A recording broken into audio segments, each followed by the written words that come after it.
নমস্কাৰ আমি কেইদিনমান আগত জগন্নাথ গৈ আহিলো কেইদিনমান মানে ফেব্ৰুৱাৰীত গলো ফেব্ৰুৱাৰী 22 তাৰিখে গলো ম্যাক্সিমামে যেহেতু গ্ৰুপতে যায় অকলেনো কেনেকৈ যাব পাৰি তাৰ বিষয়ে মই কম বুলি ভাবিলো আমি মা মই আৰু ভন্টি গৈছিলো আমাৰ মা 2010তে মানে জগন্নাথ যাম বুলি ভাবিছিল কিবা প্ৰবলেমৰ কাৰণে যোৱা নহল আৰু হে মায়ে 10 বছৰ প্ৰায় 13 বছৰ পিছত এতিয়া গৈছে ভাবিলো এতিয়া সম্পূৰ্ণ ডেসক্ৰিপচনটো দিও কেনেকৈ যাব লাগে মই ভাবো আপোনালোকে কামাখ্যাপুৰী এক্সপ্ৰেছত নগলে ভাল নেকি মানে হেতু বহুত লম্বা হয় জাৰ্নিটো আপোনালোকৰ নিজৰ চইজ আৰু আমি ডিব্ৰুগড় SF স্পেশাল ট্ৰেইনত গৈছিলো আমি খুৰদা জাংচনত নামিছিলো খুৰদা জাংচন পুৰীৰ পৰা বেছি দূৰ নহয় আধা ঘণ্টা মানৰ ৰাস্তা আৰু তাতে আপোনাৰ 40 টকা ভাড়া হয় খুৰদাৰ নামি পিনে আমি হেনেকে গৈছিলো আৰু আমি আহতে আহিছিলো গুৱাহাটী এক্সপ্ৰেছত নামটোহে এক্সপ্ৰেছ বহুত লেট কৰিছে 12 ঘণ্টা লেট কৰিছিল আপোনালোকে চাই লব আপোনালোকৰ সুবিধামতে কি ট্ৰেইনত অহা যোৱা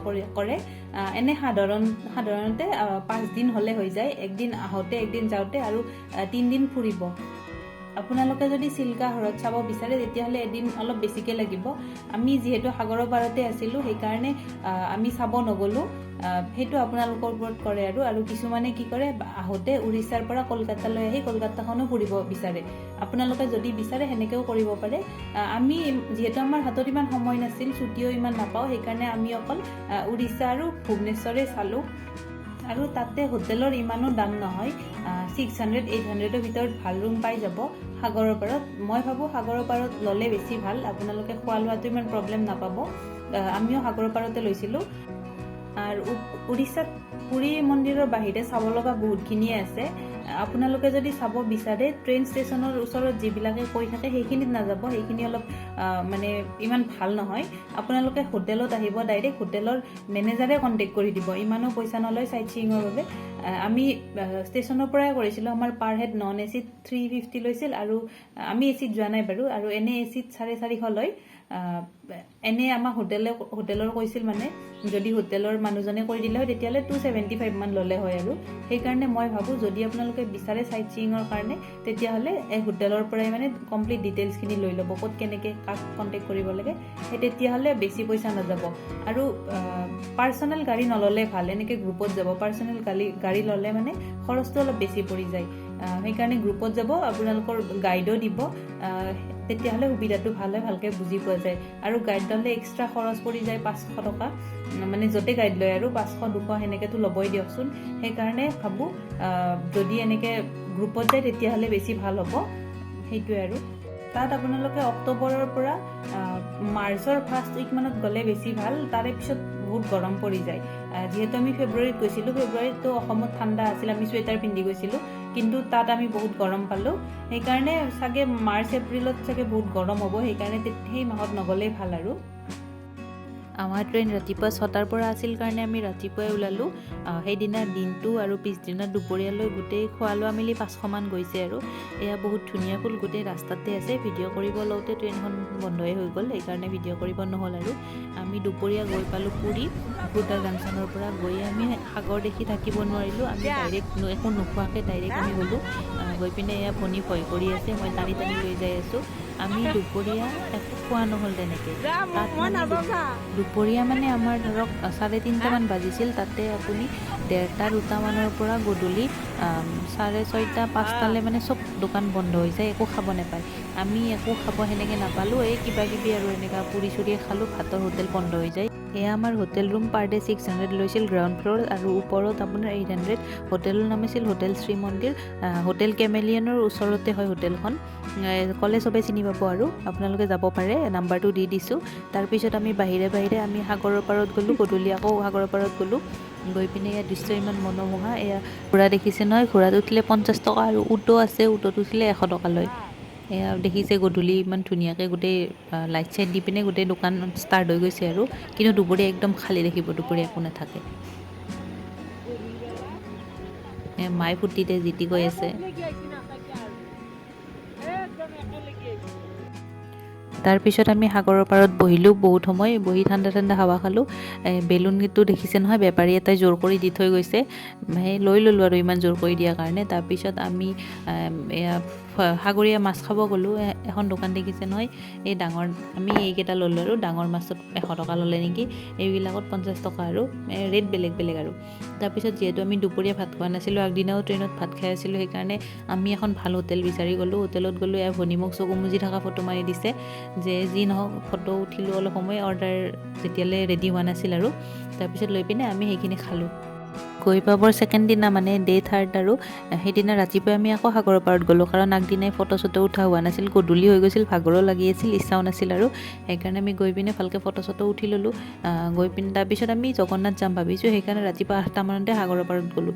10টা মানলৈ সাগৰৰ পাৰত থাকিলোঁ আৰু থাকি পিনে তাতে DSLR-ৱালাও থাকে আৰু সেই DSLR-ৱালাই তাৰ টুপিটো দি পূৰা একদম প'জ বেলেগ বেলেগ দি পিনে আমাক চবকে ফটো উঠালে। উঠাই পিনে ফোন নাম্বাৰটো লৈ হোটেলত আমাক দি থৈ গৈছে। পাৰ কপি 50 ল'লে নেকি।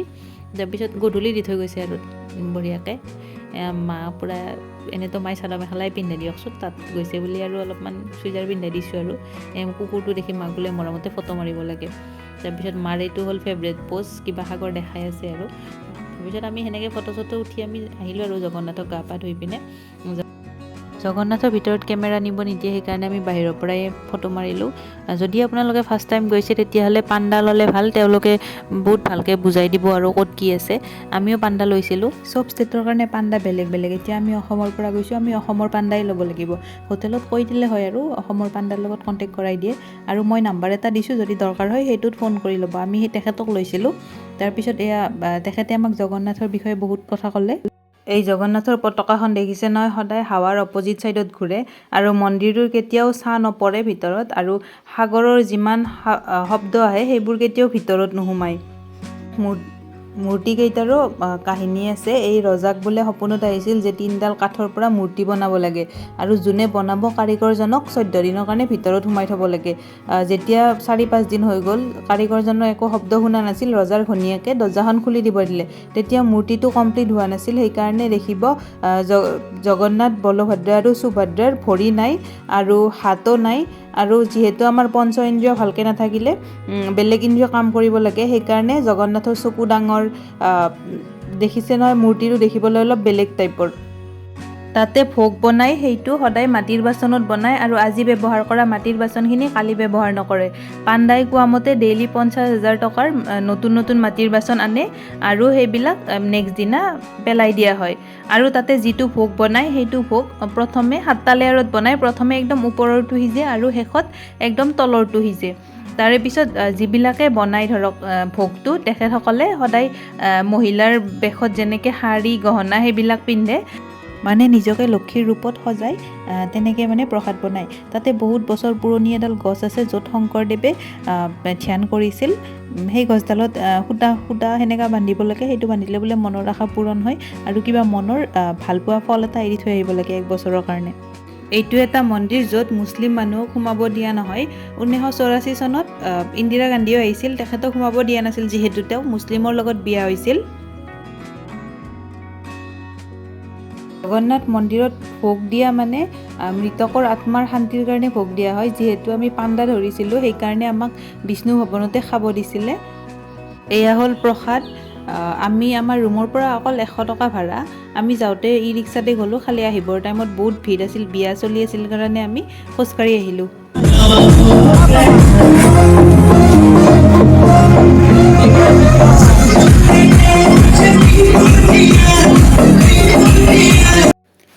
গধূলি আমি আগদিনা যোৱা মাছৰ দোকানখনতে গ'লোঁ আৰু মাছ খালোঁ। এই মাছটো খাবচোন, খাই বহুত টেষ্টি হয়, টেষ্টটো অলপ বেলেগ হয় যদি তাত যায়। তাৰপিছত আমি গধূলি ফুড ষ্টলৰ পৰা অলপ কিনিলোঁ, আৰু কিবা কিবি কিনি পিনে আমি ৰাতি ৰুমতে খালোঁ, আৰু মায়ে কিবা কিবি বজাৰ কৰিলে। সেনেকৈ আমাৰ শেষ হ'ল দিনটো। এয়া ডে 4 আমি আৰম্ভ কৰিলোঁ। ৰাতিপুৱা 7টা মানতে ৰুমৰ পৰা ওলালোঁ, গোটেই পেকিং চেকিং লৈ। তাৰপিছত আমাক ফাৰ্ষ্ট ফুৰাব নিলে গল্ডেন বিচত। গল্ডেন বিচৰ মানে বিচে আৰু সাগৰৰ পাৰে, আৰু কি চাব, ইমান একো নাচালোঁ। এনেই খাই পিনে গুচি আহিলোঁ। বেছি সময় নিদিয়ে, 10-15 মিনিটে থাকিব দিয়ে। আমাক যে ষ্টাৰ্টিঙত 350 লৈছিল, আছিল তাৰ লগত 150 টকা এক্সট্ৰা লৈছে গাইডৰ কাৰণে আৰু এণ্ট্ৰি ফিজৰ কাৰণে। তাৰপিছত আমাক লৈ গ'ল সূৰ্য মন্দিৰ। সূৰ্য মন্দিৰটো বনাইছিলে নৰসিংহদেৱে। এইটো চকাটো দেখিছে নহয়, চকাটোত 12ডাল এনেকৈ লাঠি আছে মানে, সেইটো 1 বছৰৰ 12টা মাহ বুজায়। আৰু তাৰ লগতে বহুত ধুনীয়াকৈ আপোনাৰ সূৰ্যৰ লগত ই মানে সময়টো চেঞ্জ কৰে। এইটো আমাক দেখাইছিলে গাইডজনে। অলপ 1 বা 2 মিনিটহে ইফাল সিফাল কৰে। দেখি ভাল লাগিল। তাৰ গাইডজনে কোৱা মতে আৰু তাৰ ওপৰত এটা ডাঙৰ চুম্বক আছিল, সেই চুম্বকটো চুৰি কৰি লৈ গৈছে। আৰু সূৰ্য মন্দিৰৰ লগত বহুত হিষ্ট্ৰীৰ কথা কৈছিল, সেইবিলাক মনত নাই। আপোনালোকে ইউটিউবত চাৰ্চ কৰিলে দেখা পাব। সূৰ্য মন্দিৰৰ বাহিৰত আপোনাৰ বহুত কাজু বাদাম আৰু এনেকৈ আলমণ্ড দেখা পাব। দাম কম, কিন্তু ভাল নহয় বস্তুবোৰ, নল'ব পাৰিলে। তাৰে পিছত আমাক এটা শিৱ মন্দিৰলৈ লৈ গ'ল। শিৱ মন্দিৰত ফটো উঠা এলাউ নাছিল কাৰণে মোবাইলো নিব নহ'ল, আমি গাড়ীতে থৈ গ'লোঁ। নেক্সট আমি গ'লোঁ উদয়গিৰি আৰু খণ্ডগিৰি গুহাত। তাতে উঠিব লাগে আৰু গুহা, আৰু বহুত পুৰণা গুহা। আমাৰ ভাগৰ লাগিল কাৰণে আমি ভিতৰত ইমান নগ'লোঁ, এনেই ফটো উঠিলোঁ আৰু বাহিৰত, ভাগৰ লাগে বহুত। তাৰপিছত আমি গ'লোঁ নন্দনকানন চিৰিয়াখানা। তাত গাইড দিম বুলি কৈছিল, কিন্তু গাইড নিদিলে। আমি মেপখন ফটো মাৰি মোবাইলত চাই আমাৰ যি চাব ইচ্ছা আছে ডাইৰেক্ট সেই জেগাত গ'লোঁ। যিহেতু 5টা বজাত বন্ধ হয়, সোনকালে ঘূৰিবও লাগে। আৰু আমি ৰাতি সেইদিনাই ট্ৰেইনত উঠিলোঁ। যিহেতু আমাৰ ট্ৰেইন ভুৱনেশ্বৰৰ পৰা আছিল, ঘূৰি মেলি আমি ভুৱনেশ্বৰ ষ্টেচনত ওচৰত নমাই দিলে। আৰু এপ্ৰক্সিমেটলি এজনৰ 4,500 5,000 যায় আৰু। ধৰক অহা যোৱাত 1500, খোৱা বোৱাত 300কৈ ডেইলি ধৰিলে 1500, ৰুম ভাড়াত যিহেতু 600, মিনিমামটো 2জন যোৱাই হ'ব, সেইকাৰণে 300কৈ হ'লে 2 দিনৰ 600। আৰু ঠাই যে যদি বাহিৰৰ ঠাই চাই আৰু তেতিয়া 500 টকা। চিল্কা লেক চালে কিন্তু বেলেগকৈ হ'ব। আৰু চিল্কা লেক চালে সোমবাৰ, বুধবাৰ আৰু শুক্ৰবাৰে নিয়া হয় অকল। তাৰে পিছত আপোনালোকৰ এক্সট্ৰা এনে 900 মান ধৰি দিলোঁ, আৰু টোটেল 4,500 5,000ত যাব পাৰে। আমাৰ তিনিটাৰ যাওঁতে আমি 12-13 হাজাৰত গৈ আহিছোঁ। এইটো হ'ল 2-3 জনৰ গ'লে হিচাপ মানে। যদি আপোনালোকে বেছি মানুহ যায়, পাণ্ডাৰ এনেকৈ হোটেল থাকে, সেই হোটেলত 800 টকা দিলে এটা ৰুমত 6-7-8টামান থাকিব পাৰে আৰু এক্সট্ৰাকৈও তুলি দিয়া হয়। সেনেকৈ গ'লে খৰচটো আৰু কম পৰে। এই হিচাপটোত মই পাণ্ডা আৰু চিল্কা লেকৰ হিচাপটো দিয়া নাই, যিহেতু আমি যোৱা নাই। আৰু পাণ্ডাৰ ৰুমত গেছ বা বাচন চাচন সেনেকৈ ভাড়াত ল'ব পাৰি। গ্ৰুপত গ'লে সেনেকৈ ল'লে খৰচটো আৰু কমি যায়। আৰু জগন্নাথত যিদিনা আপোনালোকে যায় দৰ্শন কৰে, সেইদিনা পতাকা নমোৱাটো চাবলৈ একদম নাপাহৰিব। 4:30 5টাৰ ভিতৰত নমাই ৰখি হ'লেও চাই আহিব।